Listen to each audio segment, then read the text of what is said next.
Good evening, good morning, good afternoon, wherever you are. Thank you so much for tuning in to my book chat tonight, and it's going to be an awesome one. My name is Melanie McAllister, and if this is your first time joining us or you join us every chance you get, I want to thank you. You can catch this live broadcast every Wednesday from Facebook, Twitter, and YouTube, and you can catch the replay on these same channels. I want to give a shout out to the Connected School community and Thrive and Edu community, and thank you so much for tuning in. And now, I'd like to introduce the author and educator, Bonnie Nieves, who wrote Be Awesome on Purpose, Using Reflection as a Tool to Teach with Care and Assess What Really Matters. I have to admit that I read this book in less than 2 hours and could not put it down. The use of reflection Bonnie uses thrilled me, as I agree that it is our most powerful tool as learners. And the way she used it to mold meaningful lessons for her students is beautiful. Everything she wrote resonated with me as an educator and learner. If you're watching tonight, maybe feeling frustrated with the lack of engagement in your classes, you are not alone. Even the best teachers struggle with this, and I love how Bonnie wrote about her own struggles as she began to find the process of better ways to teach. It's a process that is one of the most powerful lessons of this book, and I can't wait to dig into this book with you, Bonnie. How are you? And tell us a little bit about your background. I am fantastic. I've been back to school for 3 weeks now. So, just like super excited, right? Like summertime is nice, but then I always get re-energized when I'm back to school. So I'm fabulous. And I think what else did you ask? Just tell us a little bit about your background and Tracy. And I had something on my lip. I'm so sorry when I was doing my introduction. It's like getting all tripped up. But Tracy, thank you. You are awesome as well. Yeah, Bonnie, tell us a little bit. You've got like an extensive background. Like you didn't just become a teacher right out of college. Like tell us a little bit about you. No, by no means did I become a teacher right out of college. Actually, I never wanted to be a teacher. So, um, my background is like when I was in school, we'll go way back, right? When I was in high school, I was terrible.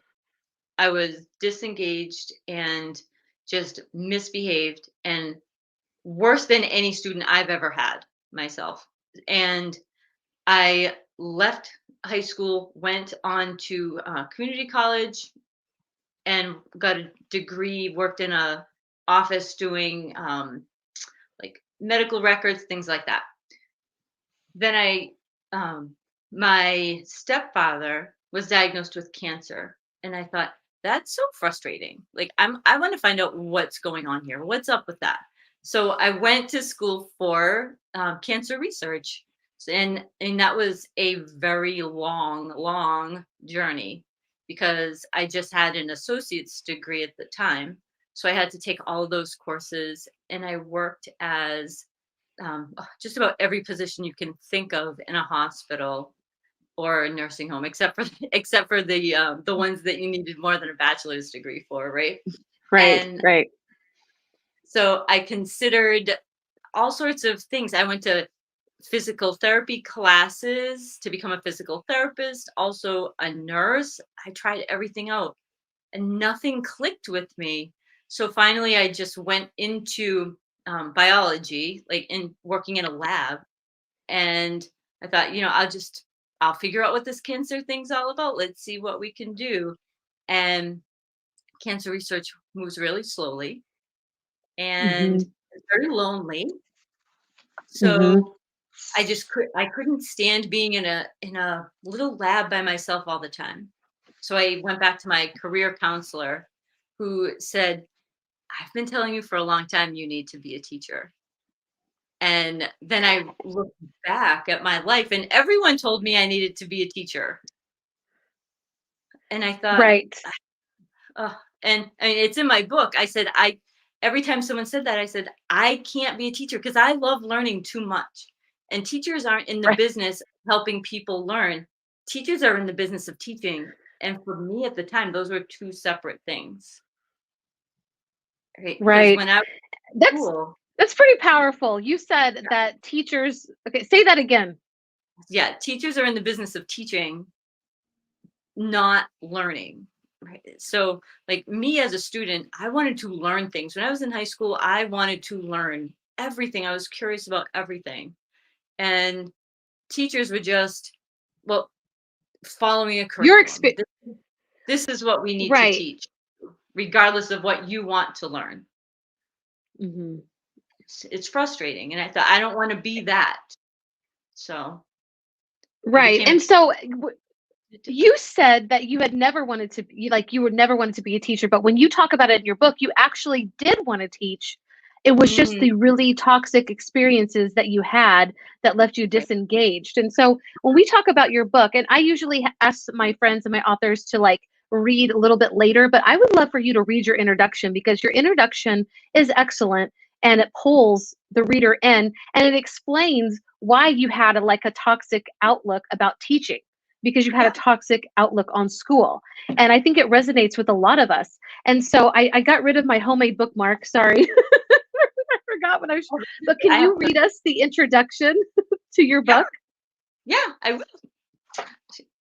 I I honestly love my book. Isn't that like I can't I You should. no, it's so weird. Like I if someone It's asked not me to read weird. it, well, of course I love it. Okay. So here it is. All right. The introduction is my story. My sister hated it. From the time she was an infant, she was my student. I loved school, and being 6 years old, I felt compelled to prepare her for her upcoming journey. She progressed from being in a booster seat, reciting the alphabet and counting to 10, to eventually being able to sit and write sight words on her tiny wooden desk in my bedroom in front of my worn out chalkboard. I was in my glory. Among her classmates, Winnie the Pooh, Barbie, and Tiffany the dog, she was the star pupil. I remember explaining the importance of what I was teaching her as she tried to leave and go play with her strawberry shortcake dolls. Eventually, Strawberry and her friends were enrolled in my class along with the others. Teaching was my calling. I felt it even on the first day of kindergarten. My mother's recollection is clearer than mine of the day that I bounded home from the school bus stop into the house. She tells me how excited I was to tell her about my new friends and activities that I could teach my sister. On that day, and every first day of elementary school, she helped me fill out my reflection book.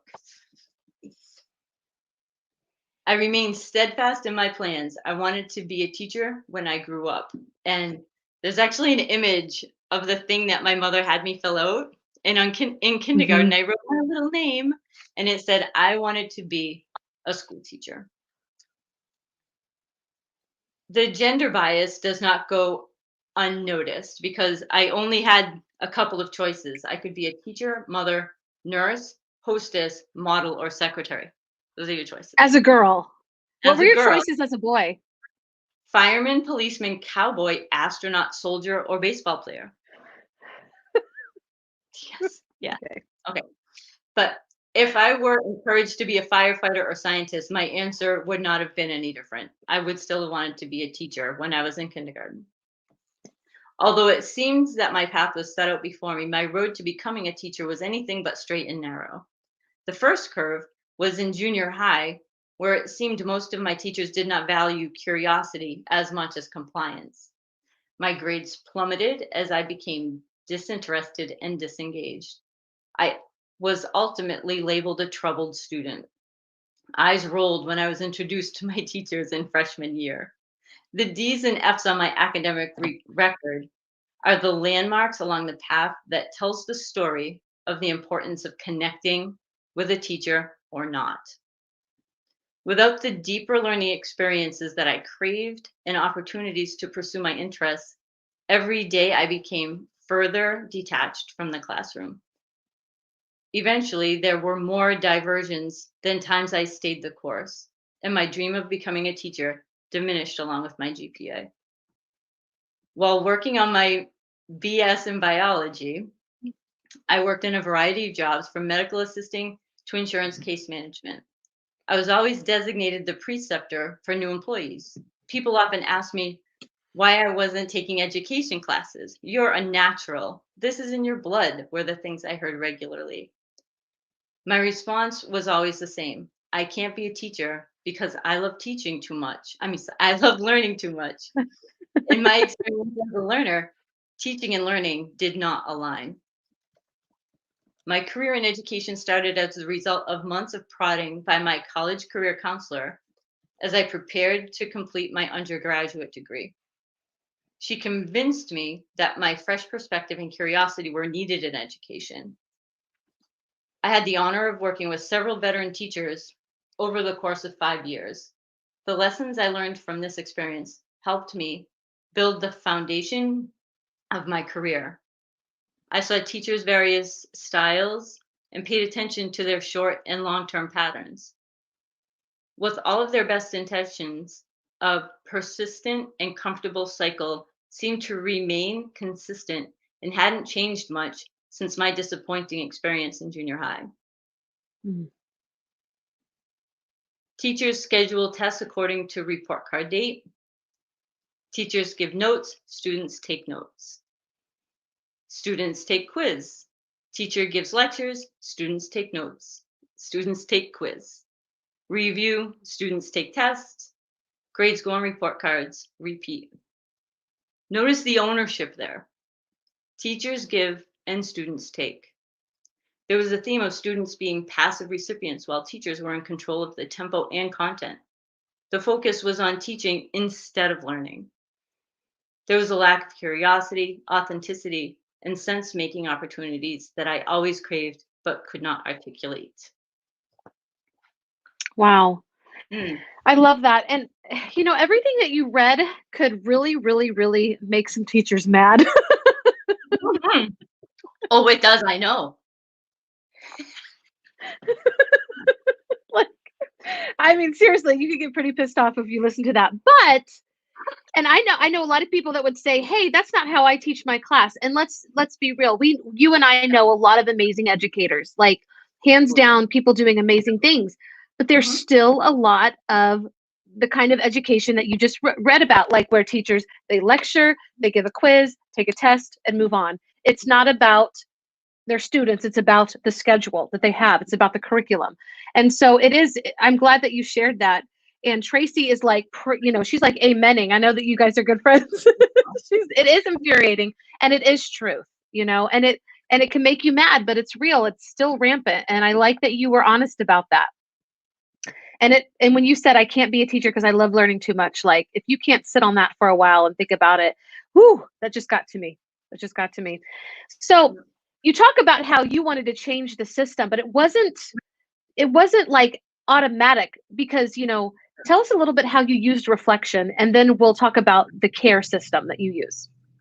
So I, in my first years of teaching, like I wasn't doing anything intentionally, right? I was getting through the day like every teacher, every teacher does when they're new. And I used to Right. really sit with my head on my desk at the end of the day, just so tired. And while I was sitting there, my day was just going through my head, right? Just reflecting, always reflecting. Like even when I was a little girl, I did that. So I was thinking about what went well today. Let's focus on what went well, right? And then after so much time of doing that and tracking it in a journal, I looked back and I thought, wow, look at these are the things when students do well. And these are the times when students always do poorly. And it's always because Hmm. of me. It's always because I have a thing I want to do and the students are not interested. Why do I insist on doing those things that students have no interest in? Like if my job is to teach them and they're not interested in what we're doing, they're not learning it anyway. So we might as well find a different way. Hmm. Right. Hmm. So And I oh, go ahead. I'm sorry. no, I just I didn't mean asked to them interrupt you. and I still do. I ask them, what is it? Why are you here? You're in this class. Yeah. Now I teach electives. So when I say, why are you here? They can give me an honest answer. But in other classes that aren't electives, I say, well, because I have to, because I'm signed up for it. Like, okay, you have to be here. Let's make the most of your time. What do you want to learn about while you're here? So that's what I built my care system off of. And I love that. And thank you, Kelly, for saying reflection is such a powerful tool. It really is. And it's something that I've always used with my own children and my students. And so, why are you here? And I think that when we force, like, that's kind of the awful thing about our education system in the first place. Like, why are you here? Because you have to be here. It's not a lot about choice. So you used your reflections and you Mhm. started writing the patterns that you saw. And you even in your book talk about down to like restroom use and what works and what doesn't.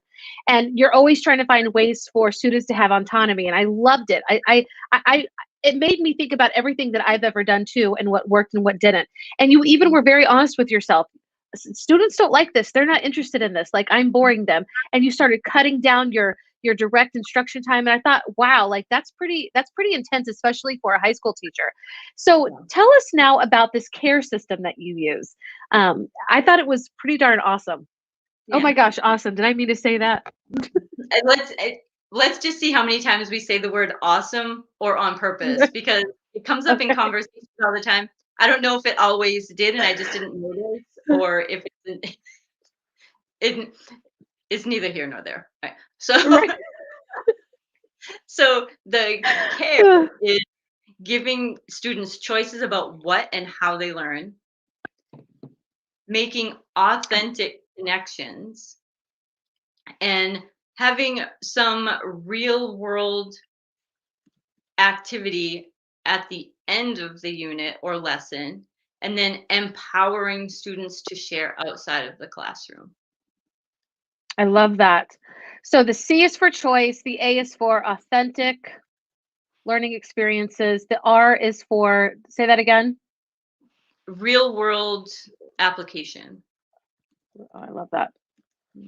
And there's And been especially at my school, we do a lot of, well, what's the difference between authentic and real world? And mhm, there's you can tease them apart, right? You can have a real world application, or you you can have authenticity, but you don't necessarily have them both at the same time. right. So, once you tease them apart, it's really neat to see how we've been just putting them together without realizing it. So, Mhm, mhm. yeah, I How many years and Kelly says, absolutely, Tracy, you said often growth can't happen without it. Yes. And so Tracy and Kelly are talking over us. Come on, ladies. What are you thinking? well, I mean, Totally joking. they're getting even. How long did it take you to like really like put I don't want to Ooh, because you're very honest and vulnerable about what like the process that it's been. How many years did it take you to really adopt this system, this care system? ooh. It it was a very long time, let's just put it that way. So I started out with um, giving kids choices because I thought, oh, you're here because you want to learn this. You're curious about this. So let's give you a choice about your um, knowledge demonstration product, right? So, if you're interested in learning about dogs, then at the end of this unit or lesson, you can do your application, like show how you could use this with dogs in some way, right? Or Right. all of the, just everything that the student gave back to me was about the thing that I knew they were interested in. And Mhm. then the Yeah. big switch was offering choices in how they learned. So, not just whether it was audio, video, reading, but also what they were specifically learning about. So, after years of being in the classroom, we all have these repertoires of just things that we've used once or twice in the past and may never use again. But I started pulling those back out of the closet and saying, "Oh my gosh, I remember when we did this dinosaur thing, and this kid really loves dinosaurs. So I'm going to let her read all of the dinosaur stuff so that she can learn about the environment and environmental changes." But another Mhm. student would get a completely different topic to read or watch videos about. So everyone was learning the same thing, but in their own ways. That took a long time. and then being able Mhm. to make real world connections that sometimes even joined multiple students together so they could make one big collaborative project and then share that in some way in either a podcast or we used to hold um, public health fairs at at the town public library and do presentations outside of the school. So it was a big to do. I mean, we used to Mhm. I used to give them a decorating budget for it. They had so much fun. It was actually a celebration of learning.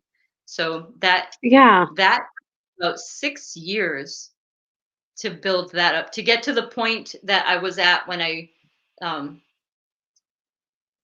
like to it took 6 years to do the process that I wrote about in the book, but I'm Mhm. still evolving. Like even as of yesterday, right? Always, Yes. Oh, always. and we're going to get to that in just a second because we have some things to show.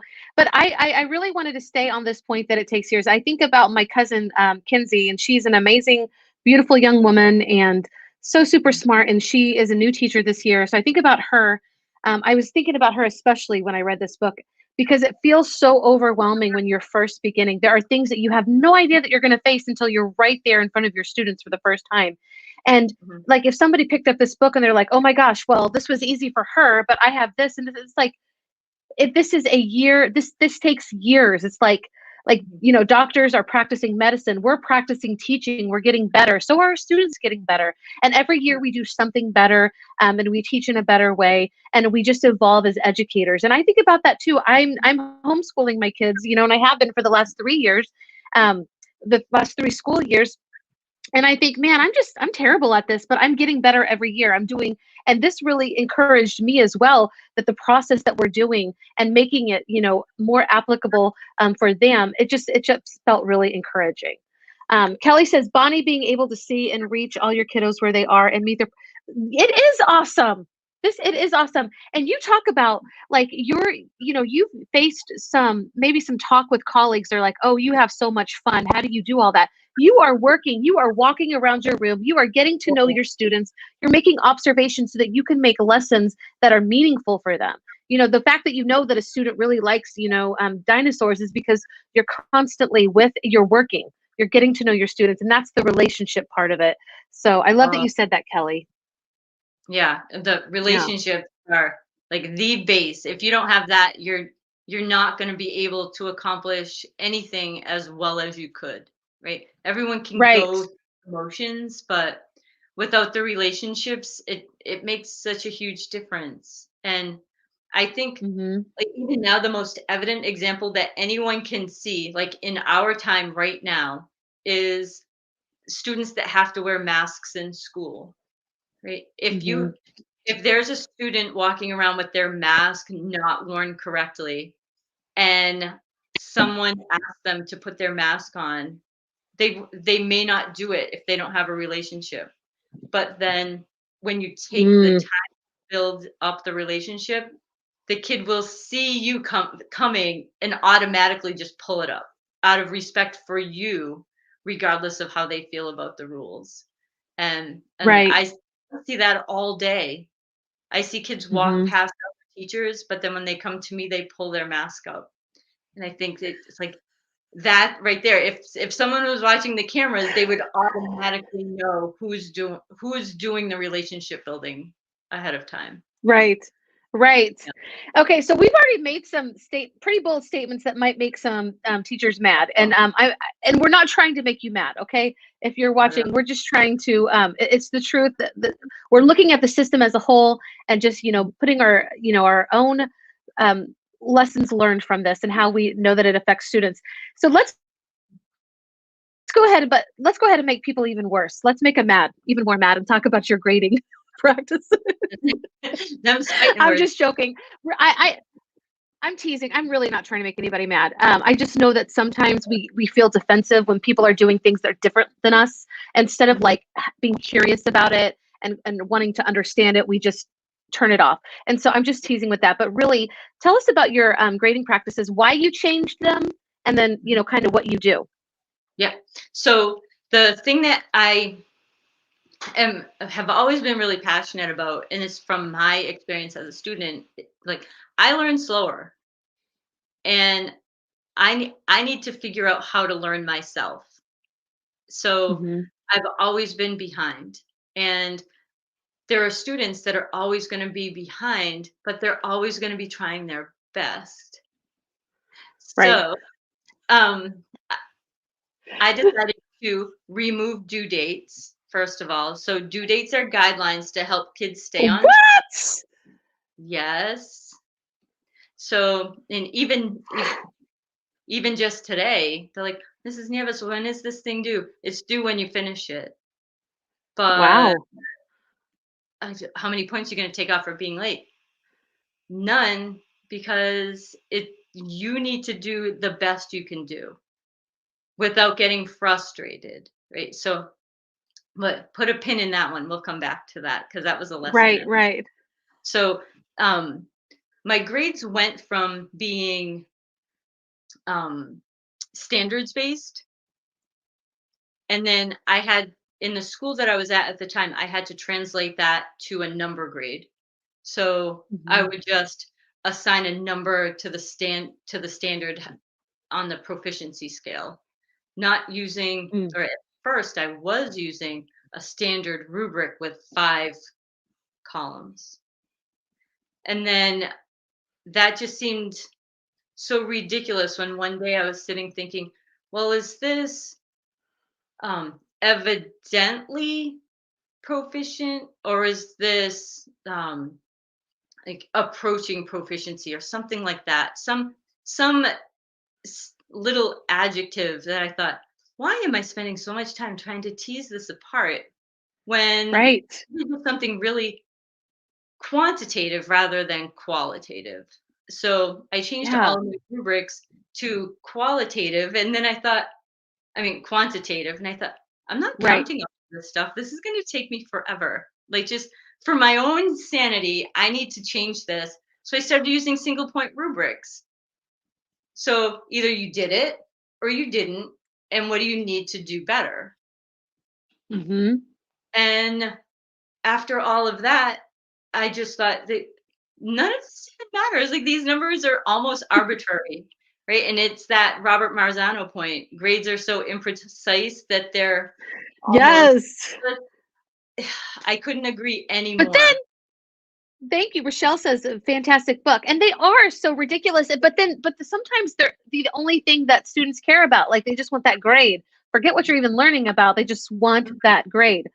Yes. Yeah. So I started referring to them as numbers, not grades, right? Mm. So even when I talked to parents, and so an example of that is right now, because I have new students that I've never worked with before and parents who have never worked with me before. They're asking, why aren't there any grades in the grade book yet? And I said, well, the numbers that appear in the grade book are evolving numbers that reflect your student's proficiency toward an objective. What's the objective? Your student hasn't set their own objective yet. What? Yes, What? that's where I'm at this year. And it's so exciting because I Yeah, because teach. that wasn't in the book. No, this is a brand new thing. So this is the evolution still going forward from that. Yeah. The book takes Hmm. you up to making the proficiency scales, and it's really just Hmm. a matter of tweaking a couple of words, really, when you look Right. at it. And hold on, I'll pull the. Well, and while you find that, so the things that I loved, so as a teacher, like we talk about participation grades, we talk about homework grades, we talk about tests and quizzes and daily work. And so you pretty much took all of that and put it in two concise, um, you know, what am I thinking? Two concise topics to degrade. I'm not saying it right, but you're actually measuring the knowledge that they're showing you instead of like so and so did all the work in a group work project, and so Mhm. giving everybody the same grade is a lie. And Oh, so you have You have found a way to make sure that you are grading people specifically on what they are actually showing, even though you do group projects and you do participation and you do, quizzes and stuff. You just don't grade it the same as like we generally are used to doing. And so I loved it. That blew my mind. Go ahead. I know you found it in your book. Yeah. And so what you're saying is completely correct. It's all about how well a student understands something. And we all know that kids communicate their learning in different ways. And so if you didn't do well on a particular activity, there's any number of reasons, right? Headache, cold symptoms, bad Mm-hmm. morning, Oh, all yeah. sorts of things. Yeah. Sorts of things. Being human. Just a follow up to it, like, why did you get this one wrong? Like, what happened there? What do you think the right answer is? Why is that the right answer instead of the other one? Oh, see, you do understand it. You just didn't at Mm-hmm. that time. So there's lots of ways to determine who did the work in a group project also. But the Right. way the way I took the quantitative stuff out of the rubric is to start with, if a student demonstrating proficiency can independently explain the essential concepts of whatever it is we're working on, and be able to identify some more complex concepts. So, Mm-hmm. or possibly not, right? You could always choose to do just the top portion where the essential concepts instead of the more complex. But then to exceed proficiency, you are able to meet the proficiency milestone, but then make advanced inferences and some authentic connection to your own real life. And when I wrote the rubric for myself this way, this scale for myself this way, it really changed the conversations that I had with students in the way that they spoke to me about their work and the way that I encouraged them to speak about their work. Because if they're Mm-hmm. shooting for exceeding proficiency, which most likely they are, if you're really leading an engaging and authentic learning classroom, then you're just taking what they're interested in and always refer back to that, right? So like Mm-hmm. the girl that loves dinosaurs, like we're talking about the environment. Well, how might the dinosaurs have had to respond to an environment like that, even if she's Mm-hmm. completely off base, but her reasoning is correct, then I say that's pretty darn good, right? And Mm-hmm. that's over and above any standard that's written by the state. So not only are kids meeting the state's expectations, they're exceeding them because there's that just little oomph, that little push that adds their Mm-hmm. own interest that pushes them over the top. Mm-hmm. Yeah. And so I would just, I mean, again, I'm just going to say, like, this is a really incredible book. She does go into it in detail how she simplified her system and how Mhm. she made it more appropriate for her students and just, better. So they're taking control of a lot of what they do, of Yeah. their learning. And we've actually gone past our time, but I don't care. There's just so much. I can't believe that there was just so much information in this tiny little book. Like, it's not a long book, it's a good read. Like, it's not intimidating, Mhm. and you put a lot of resources in there, but you don't make it so that it's like a headache to go through. I love it. You do have resources for teachers, and I'm just going to. Do you want to go for them, or what? Do you have time? Because I want to respect your time. Yeah, I can. We can do it. I have time. Okay, cool. I'm going to share my screen, and oh, you know what? First, I'm going to share. First, I'm going to share these two links with you, and these are links that Bonnie has made available in her book for free. She's not, and she's just sharing it with us. She puts a lot of links, okay? And I'm just going to drop them in the comments. I usually try to type a little bit more. Okay, but now I'm going to share my screen. Okay, and the first thing that we're going to do is your activity. It's called "You Have a Big Butt. Who cares?" Right? I'm so dumb. I'm sorry. I'm dumb. It's because but so. Can you see it on your Good. screen? All right. Okay, let me get the I Okay, can. let me get awesome. Okay, awesome. There it is again. All right. All right, because but so. Just tell us a little bit about this. All right. This is, you can do it as an individual, so you can ask a student to fill this out, or you can have them do it with a partner, or even as a class. So it really gets down to some specific details. Like, you know how you're always asking your students, well, why? Why do you say that? Why did that happen? So this kind of gets to that in a fun way. So Right. so respond to the statement. If the statement was, I really like hanging out with Melody. And then Because, oh wait, you, is that I do the because. I have to okay? do I'm the so sorry. because it's about you. Or you I'm could so do it yourself. sorry. No, no, no, go ahead. Okay, no, I want to know Okay. the because. You say it. Why do I like hanging out with Melody? Now you're right. Now I'm just confusing everybody. No, okay. Why do you? Okay, you like hanging out with me because you have no idea what I'm going to say, and it makes you laugh. That's why. Okay. But I've gotten used to the way she um I've gotten used to the way I never know what she's gonna say. So So, now you do the so. uh, so I have to get some better tricks. I got to get some more jokes. All this stuff. And you use this now. If like literally, you didn't put much on here because you want your students to do like the Yes. writing and the work and everything. So when would you use because but so? At the end of a unit, just to see how far the students can go, right, towards that proficiency, to explaining something that's not something that we directly learned about. And there's Okay. so many examples. If you just use it, use it with your students, and if you have them do it independently once, then they'll, or maybe twice, depending, they'll get the hang of it and be able to do it with a partner. And there's Okay. ways. I mean, even tweaking it a little bit by putting the but before the because, that was wonderful. Yeah. And Yeah. yeah, and one time I I shared this activity with an elementary teacher. Her students answered these questions completely like inaccurately, and then my students sent them a flip grid back with the correct responses. It was wonderful. Oh my gosh. That is Yeah, so cool. Okay. so I'm going to great. remove the screen and now we're going to do really quick. I hope this shares. Can I'm going to see if you okay, I'm going to share.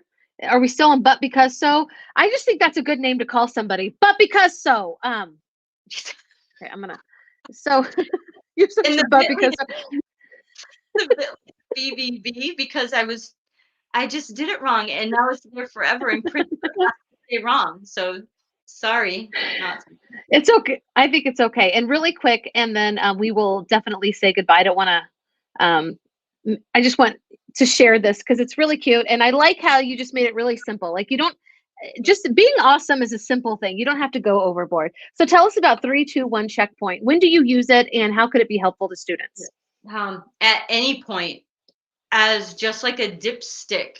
And I started, like, I didn't invent this, but I started using it because it's so much better than the fingers or the thumbs up, some thumb sideways, because kids aren't going to be honest. Even using the my teacher neighbor used colored popsicle sticks, and the kids would take either Mm-hmm. a green or yellow stick and put it into a can, and nobody knew who didn't understand what went on today because they put the red stick in the cup. But Uh then huh. no one wanted to be the one kid with the red stick, so they still weren't honest. So I just, Right. you know, kids are really, really afraid of they're so concerned about what their peers think about them, even to the point where they won't be honest with a popsicle stick. So, Right. and you ask them to publicly say they don't understand something, you may not get the right answer, or the response, the truth. So I And use, and basically, oh, go ahead. no, I just use this, and sometimes they'll be completely off base. Like, two things that surprised you today, and there are things that I didn't tell them. They heard something incorrectly, and I'm like, oh no, that's not what we were talking about. What are you were That's But that's pretty dang awesome. That is such a good assessment of what happened. Yeah, I am going to stop sharing, but I love that. And you can use this for any subject. And I love that you yeah, included this. And this is free, y'all. If you're watching, go to bit.ly awesome 321 and or the bit.ly awesome BBB, and you can get these resources. And if you want to check out her book, you're going to get a lot of other resources. This is just so cool. So thank you for those resources. And I will use them as a parent teacher myself. And so we are coming to the end. I want to say thank you so much for sharing. This has been just a fun book to read and to really, I know that sounds crazy fun. It was really made me really reflective, but I actually think that reflection is fun because you start to see things that you didn't normally see. And I love that the resources you shared, it's all about reflection. And while I think you and I probably are natural, like we reflect naturally, I just in my years of experience, not everybody does. And it doesn't mean that anyone's better than anybody else. It just means that sometimes we have to teach this skill more deeply before it becomes a natural thing. And it really is probably the most powerful tool to really make learning stick. So yeah. I love that you shared these resources. And thank you, Tracy. Oh my gosh. Yes, Tracy and Kelly and Rochelle, thank you so much. Yes, buy the book. Yes, it was great. And I'm gonna drop this link one more time. It's bit.ly be awesome on purpose. And before we go, did you want to say anything to like kind of leave us thinking? Um, well, I have a couple of things that like questions that have come up about the book that people have asked in general.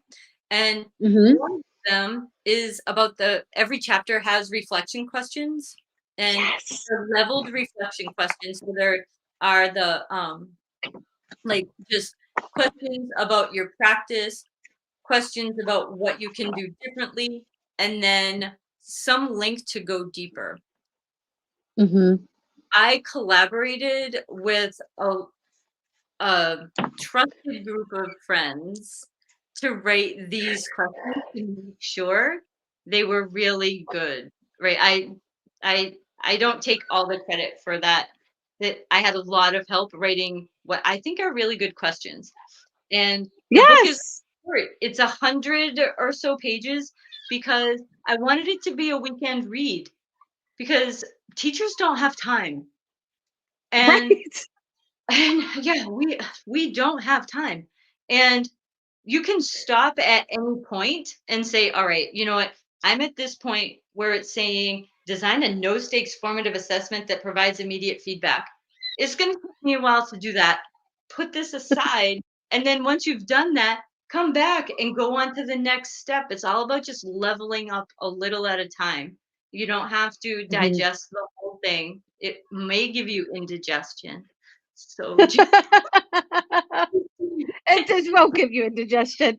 I will tell you that I read it and I read my romance books. So I kudos to you. It was a good story, and I can't put those things away. But I digress. Okay.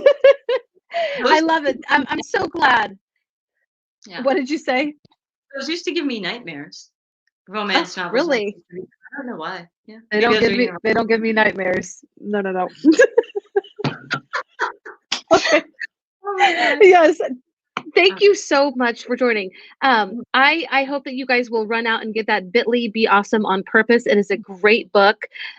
Did you I feel like everybody that we like heard from tonight has your book, but did you want to do anything for? Okay. All right. Yeah, Awesome. I did want to do a book giveaway.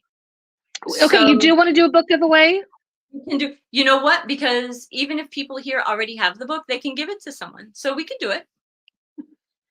We can do it. Okay.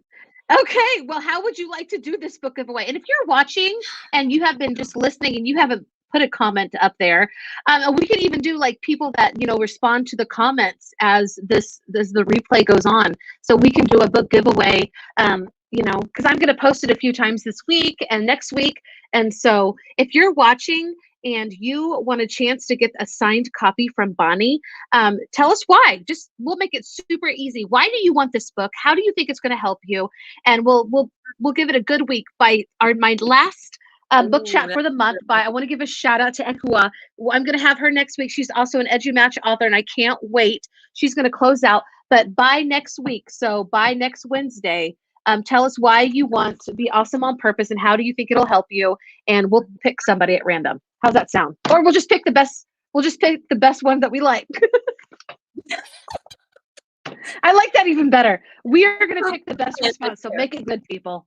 Make it good. Share this. No. I just made up a whole new thing. Share our book chat from our YouTube or from the Twitter or Facebook. Share it and tell us why. Make sure to tag us so that we see it. See, I'm making up all these rules. If you want it really badly, though, you're going to have to work for it. And Tracy's right. It really is a foundational book. So, and I'm going to already order one for my my cousin that is first year teaching. I'm so excited. You have a great night too. Yes. Yeah. Bye, all right, Tracy. Everybody. Bye, Tracy. And everybody, thank you so much for joining in tonight. We love you, and we'll see you next week. And here's my out.